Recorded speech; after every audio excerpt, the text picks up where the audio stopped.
पाक की नेमतों का शुक्र अदा करना चाहिए। दादा अब्बू देखिए तो मेरी वीडियो स्क्रीन पर आ रही है। वाह भाई वाह, हमारा हीरो तो स्टेशन पर भी मशहूर हो गया है। दादा अब्बू जब ट्रेन चलेगी तो मैं बिस्मिल्लाह शरीफ पढ़कर चढ़ूंगा।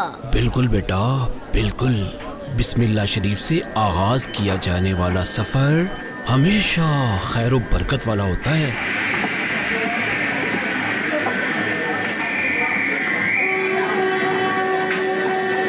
बिस्मिल्लाहिर्रहमानिर्रहीम।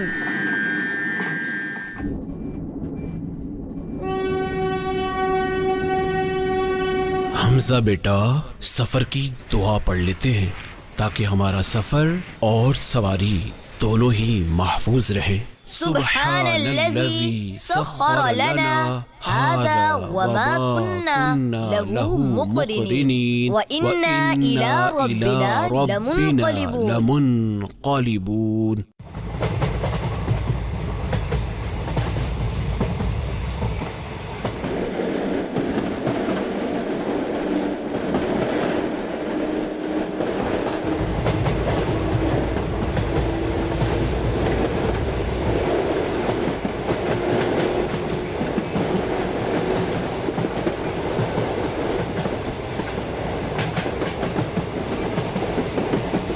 या अल्लाह बचा ले। हमजा हमजा हमजा बेटा क्या हुआ क्या हुआ?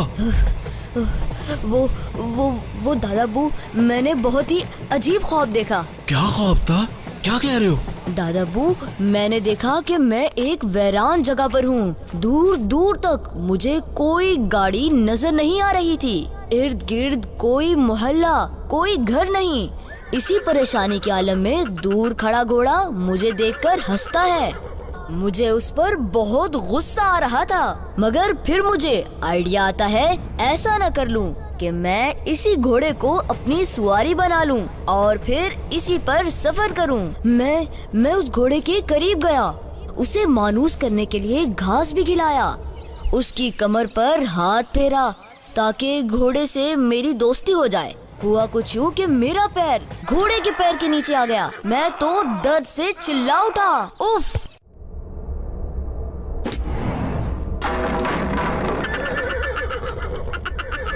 मत पूछें, मैंने कई कोशिशें की लेकिन घोड़ा था कि मुझे बैठाने को तैयार ही नहीं था।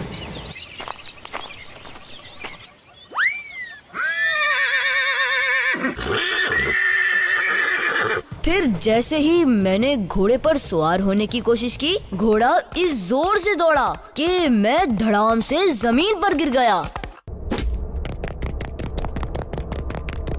अरे मेरे बेटे, इसमें डरने वाली क्या बात है?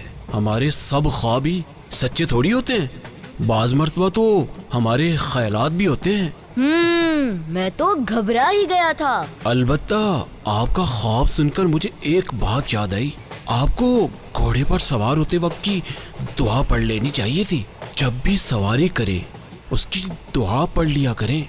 इंशाअल्लाह आपकी सवारी और सफर दोनों ही महफूज हो जाएंगे। दादा अब्बू घोड़े पर सवार होने की कौन सी दुआ है? वो तो हम ट्रेन या बस पर सवार होते वक्त पढ़ते हैं ना, तो फिर घोड़े पर सवार होने की भी यही दुआ है क्या? जी बेटा, ये दुआ सवारी की दुआ है। कोई भी सवारी हो, घोड़ा हो, ऊंट हो, गाड़ी हो, साइकिल हो, सबकी यही दुआ है। अच्छा, अब समझ आई। यकीनन प्यारे बच्चों, आपने भी शायद आज ही ये सुना होगा कि ये दुआ कहाँ कहाँ पढ़ी जा सकती है। जज़ाकल्लाह दादा जान, आपने बहुत ही अच्छी मालूमात दी। आमीन आमीन। हमजा बेटा अंगूर खा लो। दादा जान सॉरी, मैं अंगूर शौक से नहीं खाता। प्यारे बेटा, अंगूर तो बहुत फायदे की चीज है। दादा अब्बू वो कैसे? अंगूर खाने से जिस्म को एनर्जी मिलती है, जैसे बैटरी चार्ज हो जाए। अंगूर में बहुत सा पानी होता है जो गर्मी में जिस्म को ठंडा रखता है। ये यादाश्त और ध्यान बढ़ाता है। पढ़ने वाले बच्चों के लिए बेहतरीन चीज है। अंगूर दिल को तंदुरुस्त और खून साफ करते हैं। अगर पेट भारी लगे या खाना हजम ना हो रहा हो तो अंगूर बहुत फायदे देता है। रात को चंद अंगूर खाने से नींद पुरसुकून आती है। ये मसोड़ों और दांतों को भी मजबूत बनाते हैं। अंगूर में विटामिन ए होता है जो आंखों को तेज बनाता है। इनमें विटामिन सी होता है जो चेहरे की जिल्द को नरम और खूबसूरत बनाता है। सुबहान अल्लाह, दादा जान दीजिए, आज से मैं भी अंगूर खाऊंगा और सेहतमंद रहूंगा। प्यारे बच्चों, अगर आप भी मेरी तरह अंगूर नहीं खाते थे, अब जरूर खाइएगा, क्योंकि अंगूर में हमारी सेहत है। ये अल्लाह पाक की बहुत बड़ी नेमत है।